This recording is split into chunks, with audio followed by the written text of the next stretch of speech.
طفله ملي تلحق سن الرشد وتلحق تعرف وتلحق تولي مولا 18 سنه 17 19 ما قلت 17 بالذات يعني 17 18 19 تقدر تقول هذاك وقت الزواج اللي بدا وقت الزواج بدا.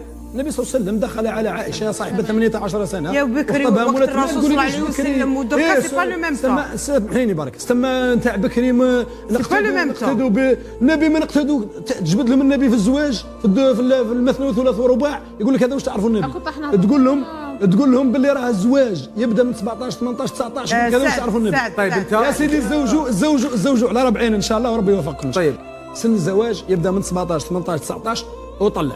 سن العنوسه ارى انه يبدا من 35 سنه والفوق.